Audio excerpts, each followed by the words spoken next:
On a fog-choked night in Pittsburgh, the millionaire's wife simply vanished from her own mansion, leaving behind only whispers, shadows, and the faint scent of lavender. No note, no struggle, no trace at all. The city of Pittsburgh in 1887 was a place of contrasts. The air was thick with the smoke of ironworks, and the streets echoed with the relentless clatter of industry. On one side, the workers hustled along the cobblestones, soot-stained and weary, clutching their tools as though they were talismans against the hardships of life. On the other, the mansions of the wealthy rose like monuments of marble and brick, gleaming under the dim light of gas lamps, seemingly untouched by the grime and struggle below. At the heart of this world of opulence and shadow stood the Whitmore mansion, perched on a hill that overlooked the city, a fortress of wealth, power, and secrets. Inside the Whitmore mansion, the world was entirely different. Chandeliers dripped with crystal, casting fractured light across silk curtains and polished mahogany floors. Every corner spoke of elegance and refinement, of a life lived in luxury, yet beneath the veneer of perfection lay a tension that no servant dared to name aloud. Eleanor Whitmore moved through the halls like a phantom, her presence felt more than seen. Draped in gowns of the finest silk and pearls that caught the light with every movement, she embodied the world's admiration and envy. Yet her eyes, grey, piercing and shadowed with something unspoken, betrayed the restlessness that lurked within her. To the casual observer, Eleanor's life appeared flawless. She was adored by her husband, Thomas Whitmore, a man whose fortune had grown from steel and coal, whose name commanded respect in boardrooms and parlours alike. The city's elite sought invitations to their dinner parties, hoping to catch a glimpse of the delicate balance between wealth and grace that Eleanor seemed to personify. But no one could see the cracks beneath the surface, the faint tremor of despair hidden behind her carefully poised smile. There were nights when Eleanor would stand by the window in her chamber, staring out over the sprawling city below, as if searching for an escape she could not name. Her restlessness was a secret language, known only to herself and perhaps the walls of the mansion, which had grown accustomed to her silent wanderings. She would pace the corridors in the dead of night, her steps soft but deliberate, echoing faintly against the marble floors. Sometimes she would pause at a painting or a gilded mirror, touching it lightly, almost reverently, as though trying to draw comfort from the reflections that stared back at her. Servants whispered among themselves of odd noises, soft laughter that didn't quite match her public demeanor, the faintest sobs carried on the draught that moved through the hallways. Yet none dared to question her, for Eleanor Whitmore was untouchable, a figure enshrined in the wealth and power her husband commanded. Despite the grandeur surrounding her, Eleanor felt trapped. The wealth that should have been a shield against hardship instead seemed to cage her, each sparkling chandelier and velvet drapery a reminder of the life she had inherited but never truly chosen. In letters she kept hidden from everyone, she wrote of a longing for something real, something untamed and raw, far removed from the rigid expectations of society. She spoke of nights spent walking alone along the riverbanks, of feeling the city's pulse beneath her feet, a rhythm that no mansion could contain. It was in these moments, away from the opulence and the prying eyes, that Eleanor's spirit truly breathed, a flickering flame of rebellion against the life she was meant to adore. Her relationship with Thomas Whitmore was equally complex. On the surface they appeared devoted, a pairing admired and envied by all who knew them. Yet behind closed doors there were tensions that simmered beneath the polished veneer. Thomas, though devoted, was consumed by his empire. His mind was always on expansion, on profit, on appearances, leaving Eleanor to navigate the gilded halls of their home largely alone. He noticed the melancholy in her eyes, but dismissed it as a passing whim of a woman of leisure, never suspecting the depth of the storm within her. To Eleanor, his wealth was a cage disguised as comfort, a gilded prison where the bars were invisible yet unyielding. It was during one of these long, sleepless nights that Eleanor first sensed the shadows moving differently around her. She had been walking through the grand ballroom, her slippers whispering against the polished floors, when the candles flickered as if disturbed by a presence unseen. A chill ran down her spine, and she paused, glancing toward the towering windows that faced the city below. The night outside was dense with fog, streetlights casting dim halos through the mist. Something about the air felt different, heavier, as if the mansion itself were holding its breath. Eleanor had felt such moments before, brief instants where reality seemed to bend, where the world of opulence faded, leaving her alone with something ancient, something waiting. That night, as she returned to her chamber, Eleanor lit a single lamp and sat by the window. She watched the city, its smoke and steel bathed in moonlight, and felt an inexplicable pull, a desire to vanish, to escape from the constraints of wealth, status, and expectation. Her hands rested lightly on the sill, the lamp casting shadows across her face, emphasizing the delicate tension between longing and fear etched into her features. She could hear the faint rustle of the curtains, the occasional hoot of an owl from the estate's gardens, and the distant hum of the city that never truly slept. No one could have guessed that this night would mark the beginning of a chain of events that would plunge Pittsburgh into darkness. No one could have imagined that the perfect, composed Eleanor Whitmore, the jewel of the city's elite, would soon disappear without a trace, leaving behind only whispers, rumors, and a mystery that would haunt the city for decades. In the days leading up to her disappearance, there were subtle signs. A missing glove here, a note that vanished before anyone could read it there. Servants exchanged uneasy glances, though they never dared speak openly. Eleanor herself seemed increasingly distant, her eyes often wandering to places unseen, her thoughts carried away by some secret longing. She had become a figure of fascination and fear, a woman walking the thin line between society's admiration and something far darker, something that lurked just beyond the light. And then came to night. A dinner like any other, laughter in the grand dining hall, the clinking of crystal glasses, conversations flowing like wine. Yet beneath the mirth, an unspoken tension lingered, unnoticed by all but Eleanor. She excused herself after the meal, citing fatigue, and retired to her chamber. The servants assumed she would rest, that she would be there when the household awoke. But by morning, Eleanor Whitmore had vanished. No note, no struggle, no trace except for the faint scent of lavender lingering in the room and a chill that seemed to cling to the air itself. Her disappearance was immediate and inexplicable. The mansion, once vibrant with life and laughter, fell into a state of silent alarm. Thomas Whitmore was frantic, calling out her name through the empty halls, his voice echoing off the marble and wood. Servants scurried, searching every corner, yet no evidence emerged. It was as if Eleanor had been spirited away by the very shadows she had walked among, leaving behind only the suggestion of her presence, the memory of her elegance, and the question of why someone so visible could vanish so completely.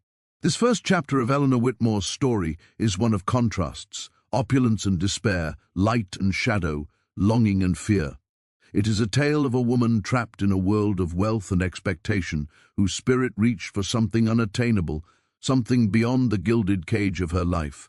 Her disappearance would soon become the talk of Pittsburgh, a mystery whispered in hushed tones, a dark story of a perfect life shattered, and a city left wondering if the ghosts of the rich and restless could truly vanish into thin air.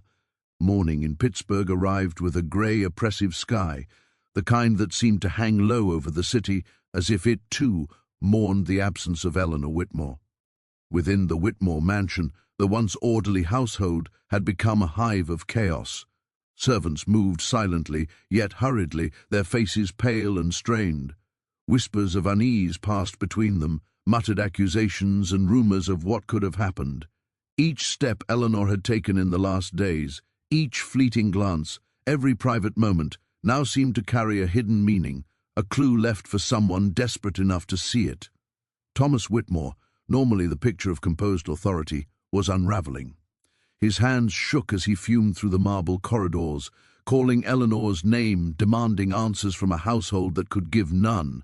The detectives, summoned at first out of politeness, soon found themselves facing the impossible. No sign of forced entry, no note, no struggle. It was as if Eleanor had stepped out of the world entirely, leaving only the faint scent of lavender lingering in the air, a ghostly reminder of her presence. The city's elite whispered among themselves, speculating on the cause of her disappearance, each theory darker and more desperate than the last. In the days that followed, the mansion became a fortress of suspicion. Detectives meticulously combed every room, every closet, even the hidden corners behind the grand drapes, yet they found nothing. Her jewels were untouched, her prized possessions undisturbed. It was as though Eleanor had simply evaporated into the air, leaving behind only shadows that clung stubbornly to the walls. Outside, the world seemed indifferent, yet inside the mansion, the absence of Eleanor Whitmore was a wound that would not close. Each creak of a floorboard, each whisper of the wind through the corridors, reminded all who lived there that something profoundly wrong had occurred. The detectives soon began to piece together Eleanor's final days, a tapestry woven of mundane moments and eerie irregularities. They spoke to the servants, who had glimpsed her in the hallways at odd hours, her form illuminated by the flickering candlelight. They spoke to her friends, who recounted the strange melancholy that had crept over her in the weeks before her disappearance. Every account seemed to hint at an invisible presence following her, a watcher whose eyes no one else could see. In hushed tones, they spoke of her nervous glances toward locked doors, her sudden retreats to private chambers, and the way her fingers would tremble as she clutched at her gowns, as if seeking comfort from the fabric itself. Rumors spread like wildfire. Some claimed Eleanor had become involved with a clandestine lover, a shadowy figure who met her in the hidden corners of the city. Others whispered darker possibilities, abduction, foul play, even madness that had finally taken her away from the world she could no longer bear. There were hints of a hidden passage beneath the mansion, a place that had been spoken of in hushed tones by long-retired staff, a corridor leading to the depths of the estate where secrets might fester unnoticed. Yet no one could confirm its existence. The mansion itself seemed complicit in her vanishing, every corridor stretching endlessly into shadow, every locked door a silent sentinel guarding mysteries no one dared confront. Even the city beyond the mansion walls seemed to reflect the tension. Pittsburgh's foggy mornings carried whispers along the streets. Shopkeepers and laborers alike spoke of the millionaire's missing wife with a mixture of fear and fascination. The city that had celebrated the Whitmore's wealth now seemed haunted by the spectre of loss. People claimed to have seen fleeting glimpses of a woman in fine gowns walking silently along the misty banks of the Allegheny River, her figure vanishing when approached. Children shivered at the mention of her name, and grown men found themselves staring toward the mansion with a disquiet they could not explain. Inside the mansion, Thomas Whitmore grew desperate. His usual confidence and decisiveness gave way to frantic searching and endless questioning. He scoured her chambers himself, lifting every cushion, examining every drawer, peering beneath the heavy curtains that swayed in the morning breeze. Nothing yielded the answers he sought.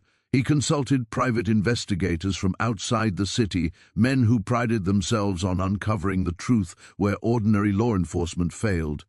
He hired men to stake out every entrance and exit, yet all came back empty-handed. Even the detectives experienced in Pittsburgh's most difficult cases admitted to a frustration that bordered on despair.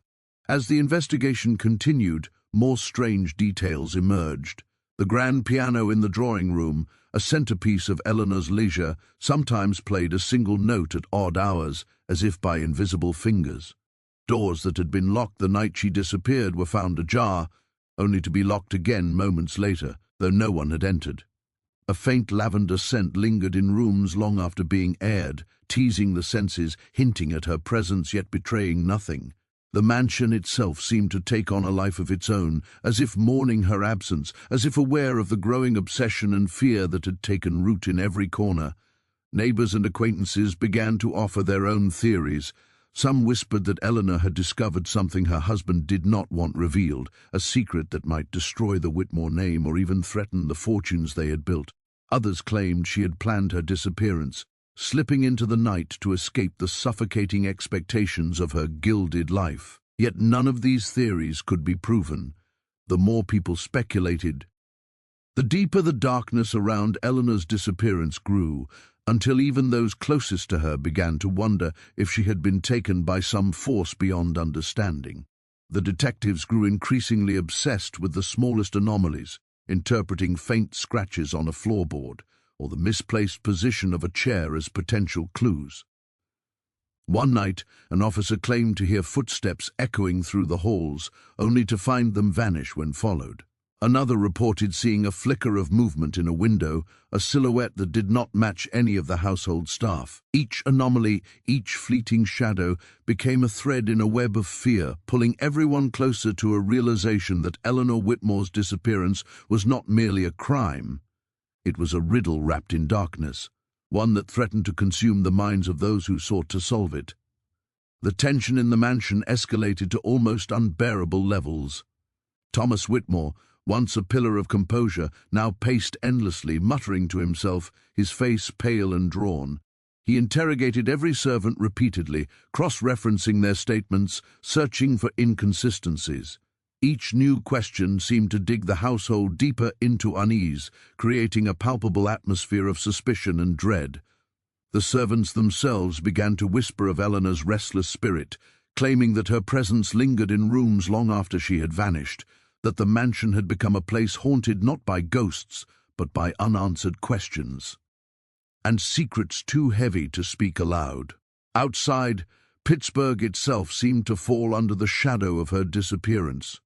Newspapers carried bold headlines questioning the safety of the city's elite, asking how a woman could vanish from a mansion filled with servants and locked doors.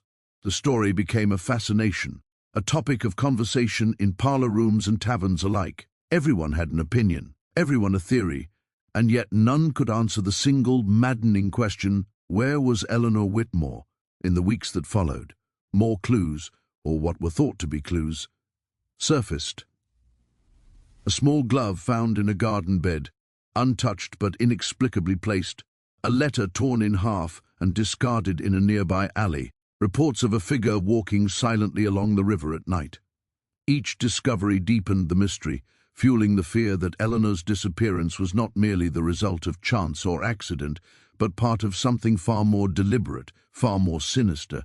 The city's imagination ran wild, painting visions of shadowy figures, hidden passageways, and secrets so dangerous they could not be spoken aloud.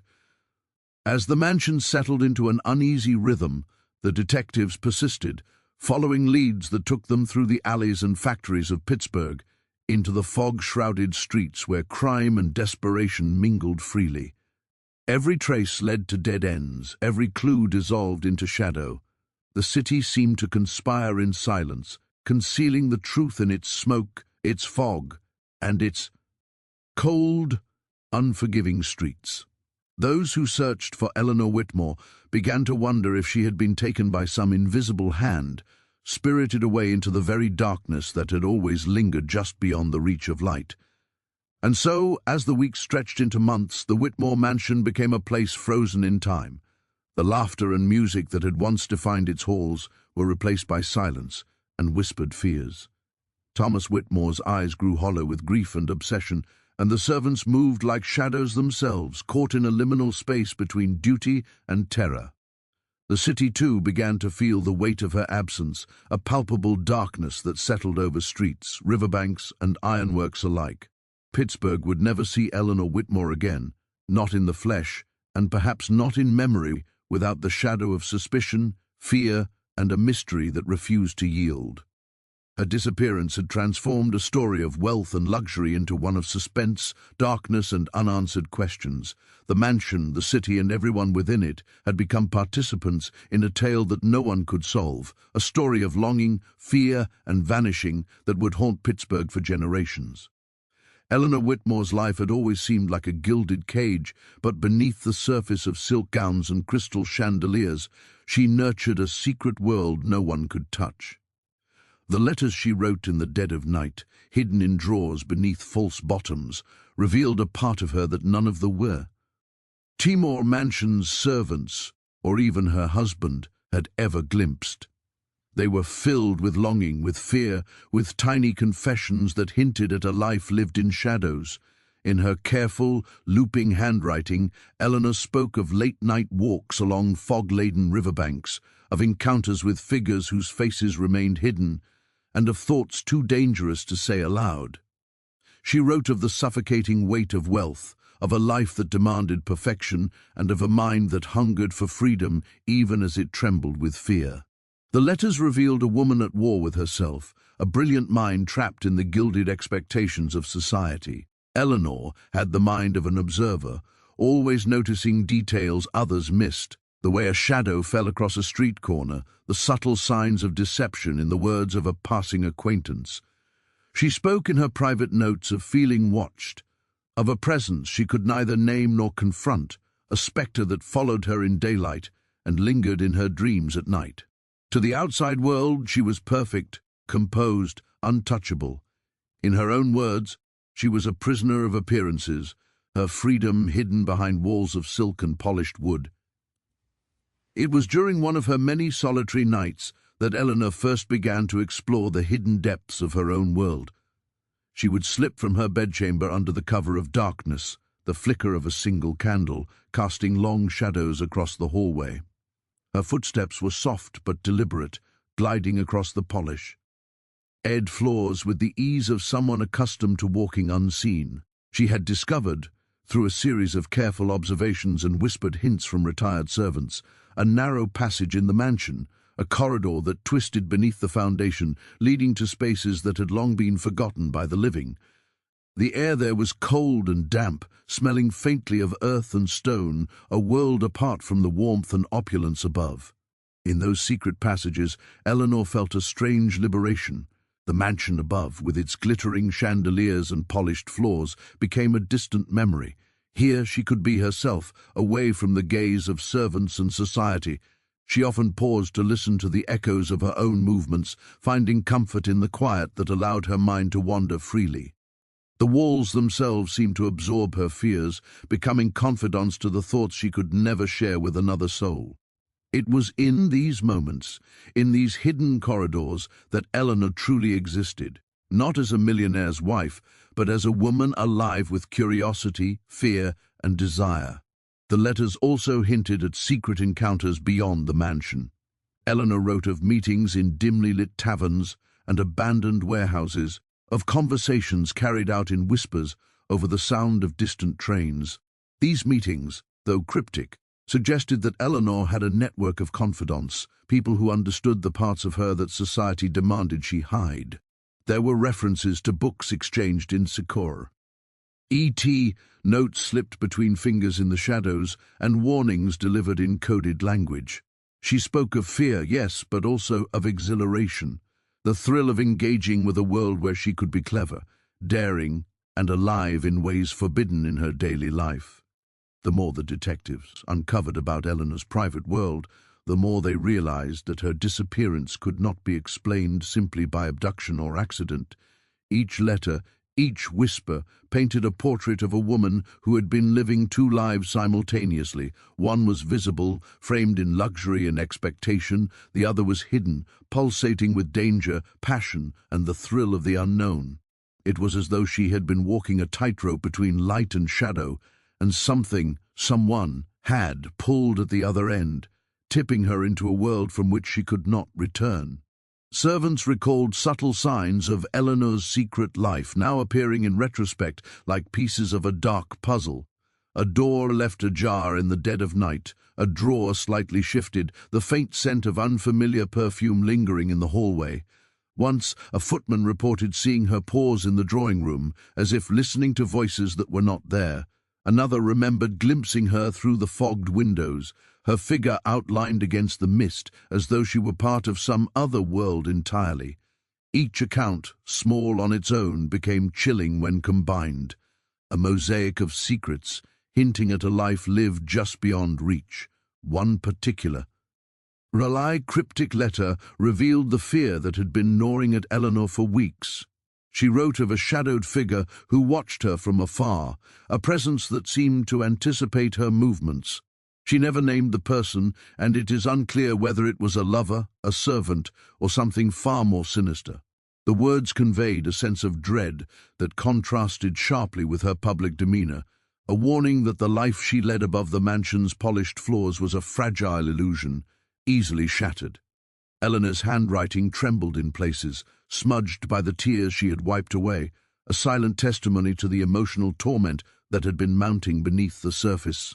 Her secret life extended beyond fear, however.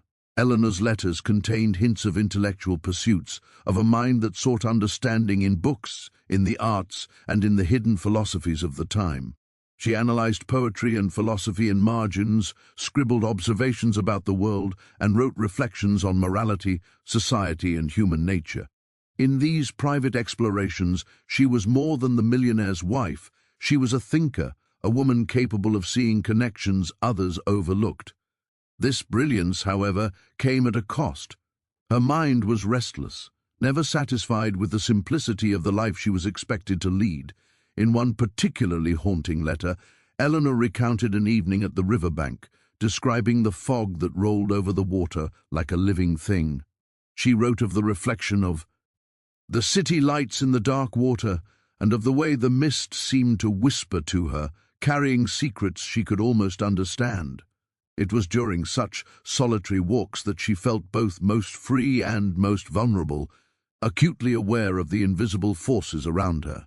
These letters painted a woman torn between curiosity and fear, between a desire for life and a recognition of the dangers that lurk just beyond the edge of the known world. As detectives pieced together her hidden existence, the mansion itself seemed to hold the memory of her secrets. Rooms she had used for clandestine meetings appeared almost untouched, as if frozen in the moment she had left them. Her handwriting in notebooks and letters preserved a voice that could no longer speak in the halls. Even the servants, who had once feared and revered her, spoke of a presence lingering, a sense that Eleanor had not truly vanished, but existed somewhere beyond the visible world, watching, waiting, or perhaps fleeing from the dangers she had foreseen. The more the investigation unfolded, the clearer it became that Eleanor Whitmore had not simply disappeared. She had escaped into a life carefully concealed from view. Her intellect, her curiosity, and her fear had combined to create a labyrinth of secrecy that even the most determined detective could not fully navigate. Each revelation added depth to the mystery, drawing investigators and observers alike into a narrative that was as much about Eleanor's hidden mind as about her physical disappearance. Even Thomas Whitmore began to sense the scope of her secret life, though he could not comprehend it fully. His grief, anger, and obsession were complicated by a growing recognition that he had never truly known his wife. Every attempt to reconstruct her movements revealed only partial truths, fragments of a life lived in shadows. Letters, encounters, and the faintest traces of presence suggested a woman who had been far more than a social ornament, far more than a wife bound by duty, someone who had been a force of intelligence, emotion, and danger, contained only by circumstance and now vanished beyond reach. In the mansion, the memory of Eleanor's secret life seemed to echo in every room. The passages she had walked alone carried a lingering chill, the faint scent of lavender mixing with the cold stone air. Her journals and letters, discovered by the detectives, revealed a woman whose brilliance had been both a gift and a burden, driving her to seek freedom in places hidden from society and, perhaps, ultimately from life itself. It was in these secrets that the story of her disappearance gained its depth and its darkness, a tale not just of absence, but of a life hidden in plain sight, a mind too restless to remain confined. The city, too, felt the weight of Eleanor's hidden existence. Rumors and speculation spread, each story more elaborate than the last. People claimed glimpses of a woman in elegant dress walking unseen streets, disappearance, airing into foggy alleys. Some swore she had secret protectors, others that she had made dangerous enemies. Every whispered theory returned to the same central truth. Eleanor Whitmore had been more than her public life suggested, and the forces surrounding her disappearance were entwined with the secret world she had nurtured in silence. In the end, Section 3 reveals a truth. As chilling as it is fascinating, Eleanor Whitmore's disappearance was not merely a mystery of vanishing. It was a consequence of a life lived in secrecy, of brilliance constrained by society, and of a mind restless for freedom. Her letters, her nocturnal wanderings, and her hidden encounters painted a portrait of a woman who existed in two worlds, one gilded and public, the other shadowed and private. And it is in that private, shadowed world that the answers, or perhaps the questions, still linger, haunting Pittsburgh with the memory of a woman who refused to be contained and whose disappearance remains an enigma steeped in darkness and brilliance alike. As the days bled into weeks, the search for Eleanor Whitmore took on a life of its own, consuming everyone connected to her world. The mansion, once a haven of polished floors and sparkling chandeliers, now felt more like a mausoleum than a home. Its halls were quiet but alive with unease, each shadow seeming to stretch longer than it should, each creak in the floorboards hinting at invisible movement. Servants moved with careful, hushed steps, eyes darting. G tore doors that had not been opened in days, listening for sounds no one could explain. It was as if the house itself had grown sentient, aware of the absence it could not comprehend, mourning a presence it could not restore. Thomas Whitmore was unrecognizable. The man who had once commanded boardrooms and influenced the city's elite now wandered the corridors of his home with hollow eyes and trembling hands. His grief had transformed into a fevered obsession, a desperate need to reclaim the life he had lost. He interrogated the household repeatedly, questioned neighbors, and summoned detectives and private investigators from across the state. But every lead dissolved into shadow, every whisper into silence. Each passing hour reinforced the terrifying reality: Eleanor Whitmore was gone, and no one could say where or why. Outside the mansion, Pittsburgh itself became a labyrinth of mystery. The fog that rolled off the rivers seemed thicker than before, curling along the cobblestones like a living thing, hiding secrets in its murky folds. People claimed to see glimpses of Eleanor in the dim light of alleys or across empty squares, always vanishing when approached. A woman in a pale gown, moving with the quiet grace that had once defined her presence in the Whitmore mansion, yet never truly there when pursued. These sightings became a mixture of rumor and fear, each report fanning the flames of obsession in those who sought to uncover the truth. Detectives scoured the city. Why? Relentlessly. They trailed leads from the industrial district, where smoke choked the sky and the clang of machinery created a rhythm that seemed almost alive, to the fog-laden banks of the Allegheny and Monongahela rivers. They visited abandoned warehouses, taverns where whispers carried more weight than spoken words, and the homes of those who might have known Eleanor's secret life. Every lead ended in dead ends, every clue evaporating like mist. And yet, each failure deepened the mystery, making the disappearance of Eleanor Whitmore feel less like a simple crime and more like a challenge thrown at the city itself, a riddle woven from wealth, fear, and shadow. In the mansion, the strange phenomena continued. The grand piano, which had once filled the drawing room with music, now occasionally played a single haunting note at night. Doors locked the day before were sometimes found ajar in the morning, though no one had entered.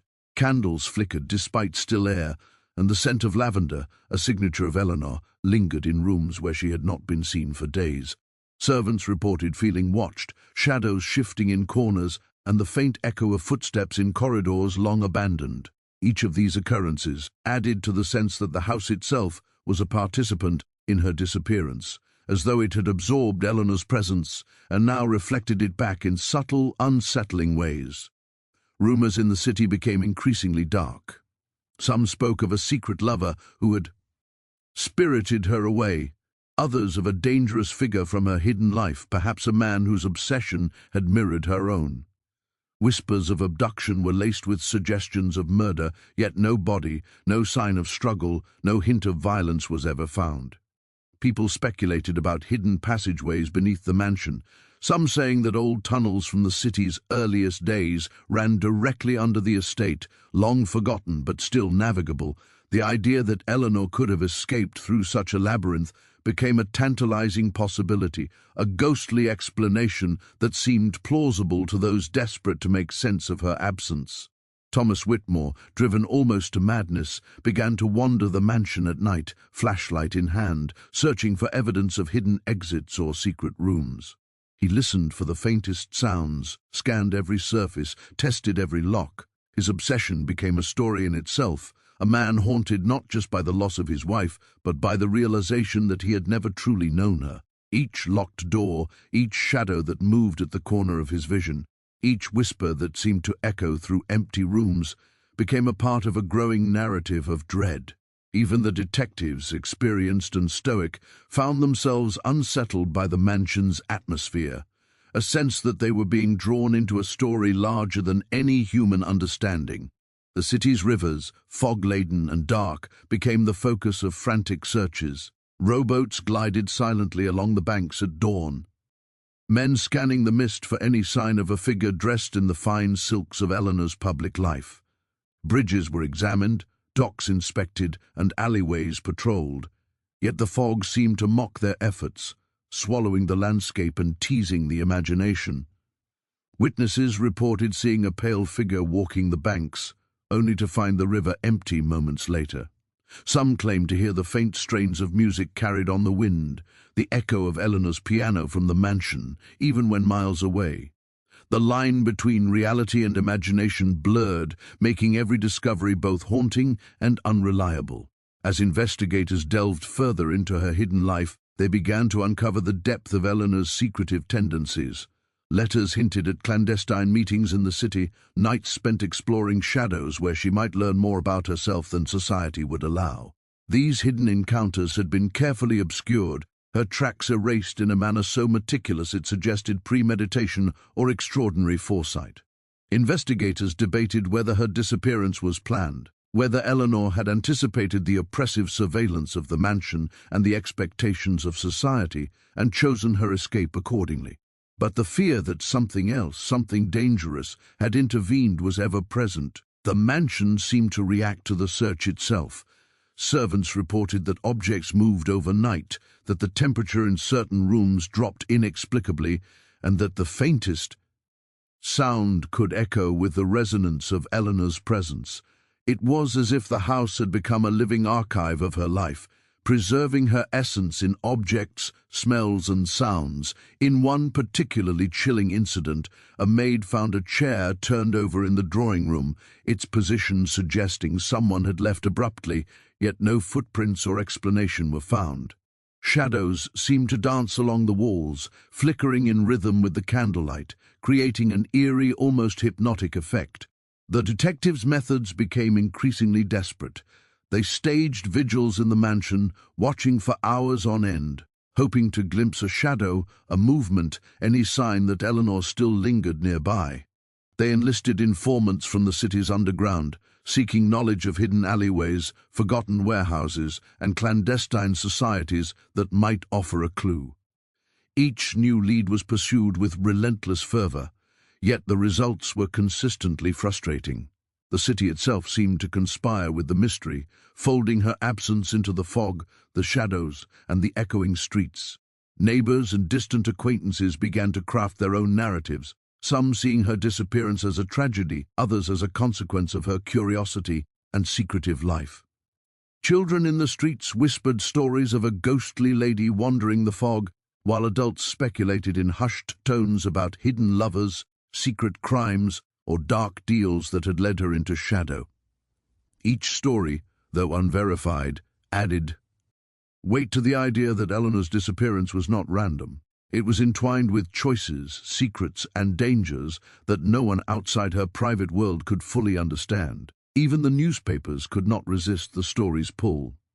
Front-page headlines proclaimed the mystery of the missing millionaire's wife, offering large rewards for information, yet reporting only rumors and half-truths. Journalists attempted to interview servants, neighbors, and acquaintances, only to find that the mansion itself seemed to reject inquiry. Every fact uncovered led to more questions, every theory gave rise to others, creating a labyrinthine puzzle of fear and speculation. The public fascination only intensified the mansion's aura of dread, as if Eleanor's disappearance had transformed the entire city into a stage for a story she had begun and never ended. By the end of the fourth week, it was clear that the search was no longer merely about finding a woman. It had become a psychological siege on the entire city, the mansion, and everyone connected to the Whitmore family. Thomas Whitmore's grief and obsession had intensified. The detectives were exhausted, and the servants moved like spectres, carrying the tension in their bones. The city itself seemed to breathe with the weight of the mystery, fog rolling in from the rivers like a living shroud, every shadow and whisper reinforcing the notion that Eleanor's disappearance was something far more profound than a missing person. It was an unrav. Ealing of certainty, a plunge into darkness where wealth, power, and influence could no longer provide safety or clarity. Even months later, the mansion remained silent, echoing with the absence of its mistress. The grand piano occasionally played a note without touch, candles flickered in response to unseen drafts, and the faint smell of lavender lingered in places untouched. Thomas Whitmore's eyes grew hollow from endless searching, haunted by the impossibility of understanding a mind as brilliant, restless, and secretive as Eleanor's. And the city of Pittsburgh, with its smoke, fog, and hidden corners, continued to whisper of a woman who had walked in both light and shadow, who had vanished into the unknown, and whose presence haunted every step of those who sought her. Her disappearance had become more than a mystery. It was a living entity, a shadow that stretched across the mansion, the city, and the hearts of all who knew her. Each attempt to solve it only deepened the darkness, drawing everyone further into a labyrinth where every clue could mislead, every whisper could deceive, and every shadow might hold the truth or conceal it forever. The hunt for Eleanor Whitmore, once a matter of urgency, had evolved into a descent into darkness itself, a story of obsession, fear, and unanswered questions that threatened to consume all who dared seek the truth. Months turned into years, but Eleanor Whitmore remained a ghost in Pittsburgh. Her absence had transformed the city in subtle, almost imperceptible ways. The fog that rolled in from the rivers seemed thicker, heavier, as though the air itself carried the memory of her disappearance. People in the streets whispered of her name with a mixture of fear and reverence, speaking of glimpses of a pale figure at dusk or reflections of a woman in windows long after dark, only to vanish when approached. Even the newspapers, which once chased the story feverishly, had grown cautious in their reporting, warning readers that the mansion on the hill held secrets that no outsider could ever fully understand. The mansion itself had become a monument to loss. The once lively halls, alive with laughter, music, and whispered confidences, now echoed with silence. Chandeliers hung dim and dusty, the crystal catch, stray shafts of sunlight and casting fractured rainbows across empty rooms. The grand piano, once a centerpiece of Eleanor's presence, occasionally played a single melancholy note, as if the house itself remembered her touch. Windows were perpetually drawn, curtains swaying with draughts that no one could trace. Every room seemed haunted by the memory of her footsteps, her voice, and the intricate patterns of her life that had vanished almost without a trace. Thomas Whitmore, once a man of power and unshakable confidence, had withered under the weight of grief and obsession. His fortune remained intact, yet it meant nothing without Eleanor. Nights found him wandering the halls, speaking her name into empty rooms, as if the sound of it could summon her back. Portraits of Eleanor adorned the walls, their eyes seeming to follow him as he moved through the house. Friends and acquaintances whispered that he was no longer the same man who had built an empire from steel and coal. He had become a husk, consumed by the shadow of her absence. Attempts to remarry or seek solace in other aspects of life had failed. He had known, deep in his heart, that the woman who had vanished could never be replaced. The city's fascination with Eleanor had not waned. Pittsburghers told tales of her ghostly figure wandering the streets, of the faint scent of lavender carried by the wind along the riverbanks. Children dared one another to peek through the mansion's wrought-iron gates, hoping for a glimpse of the woman who had become legend. At night, fishermen on the Allegheny and Monongahela claimed they could see her reflection in the water, pale and still, staring back at them with eyes that seemed to contain the weight of 1,000 secrets.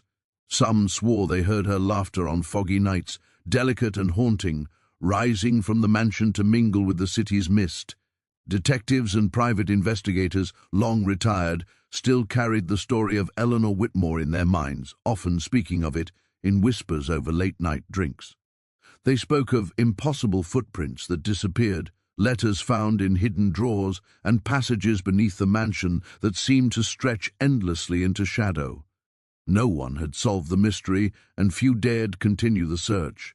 The disappearance had become a cautionary tale, a reminder that some lives, some stories, are too complex, too brilliant, and too restless to be contained or explained. The mansion, now largely abandoned, except for a small contingent of caretakers, seemed almost alive in Eleanor's absence.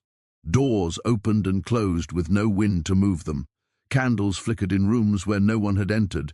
The faint scent of her perfume lingered, carrying a presence that haunted every corner. Even the walls themselves seemed imbued with memory, the paint and wood whispering of laughter, of secrets, and of a life that had walked the line between the visible and the hidden. Servants who had once worked there swore that I could feel her eyes on them, that the mansion remembered her as vividly as any living being could. Some theories persisted, whispered quietly among those brave or foolish enough to speculate. Had Eleanor escaped intentionally, leaving the mansion and her husband behind to pursue freedom, or had some darker force intervened, taking her into shadows from which she could never return? Had she vanished into the secret passages beneath the mansion, perhaps discovering a hidden world beneath Pittsburgh's streets, or had she been lured away by someone who knew her secret life as intimately as she herself did? The truth, it seemed, had dissolved into the fog, leaving only a story of loss and haunting intrigue. The letters that had been discovered offered glimpses of Eleanor's inner world, but no answers. They spoke of longing, of fear, and of the thrill of hidden knowledge. They revealed a woman whose mind was too brilliant and restless to remain confined to a life of luxury and expectation. In them, she wrote of a desire for freedom, a craving for experiences beyond the reach of the wealthy elite, and a sense that the world above the mansion's floors was never enough for her spirit. It was as though her disappearance had been the natural consequence of a life that could not be contained, the ultimate assertion of independence and agency, though its details remained forever hidden. Over time, Eleanor's story seeped into the culture of Pittsburgh.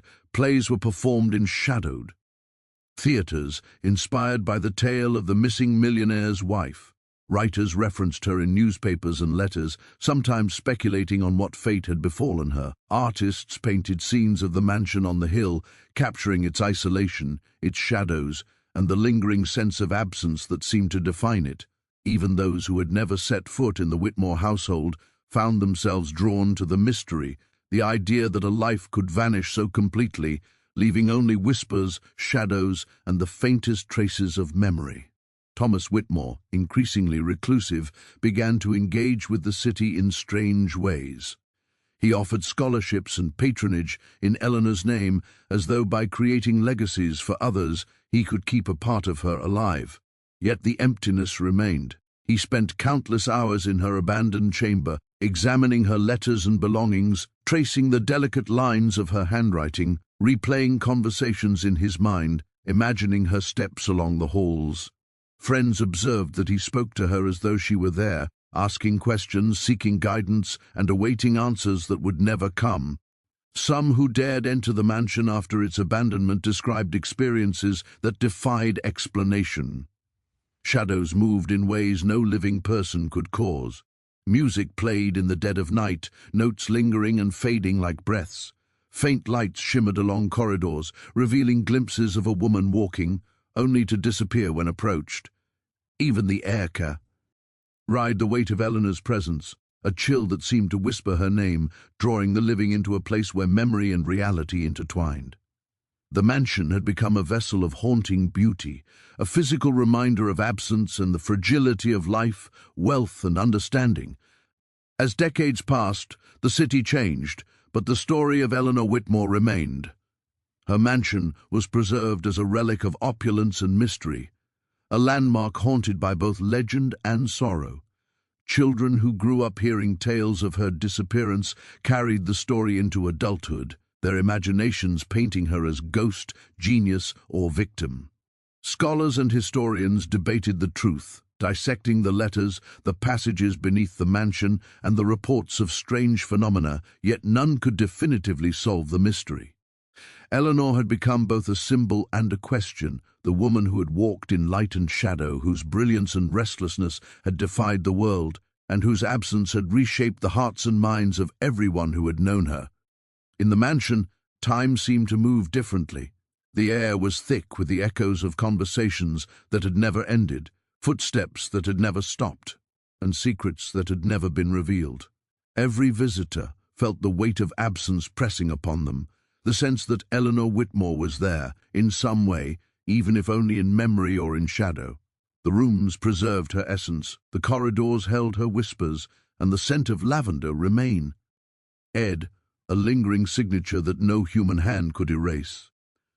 Ultimately, the disappearance of Eleanor Whitmore became more than a story of a missing person. It was a meditation on love, loss, and the fragility of life hidden behind appearances. It was a testament to the power of human curiosity and the danger inherent in lives lived partially in shadow. It was a reminder that wealth could not protect against grief, that opulence could not shield the mind from fear, and that brilliance, however brilliant, could lead to choices the world might never understand. Eleanor Whitmore's legacy was a story that haunted the city, the mansion, and the imagination of every person who had heard it, a mystery that refused to be resolved, a presence that refused to vanish. Even today, those who walk near the Whitmore mansion report a sense of watching eyes, of footsteps echoing in the hallways, and of whispers carried by the wind. The mansion, standing solemnly on its hill, continues to guard its secrets. Eleanor Whitmore, the brilliant and restless wife of a Pittsburgh millionaire, remains absent yet ever present. A phantom of elegance and intellect, a shadow that lingers, and a story that refuses to end. The city remembers her, the mansion remembers her, and the world continues to wonder, where did Eleanor Whitmore go, and what darkness or freedom did she find in her vanishing? Her story is eternal, a shadow in the heart of Pittsburgh, a haunting reminder that some lives, some disappearances, and some mysteries are too complex to ever be fully understood. Eleanor Whitmore's life, and the void her absence created, became legend, a tale of wealth, obsession, brilliance, and darkness that endures in every creak of the mansion's floors, in every mist along the riverbanks, and in every whispered name carried on the wind. Her disappearance is a story of sorrow, fascination, and eternal curiosity, one that continues to pull the living into the depths of its unanswerable questions and chilling beauty.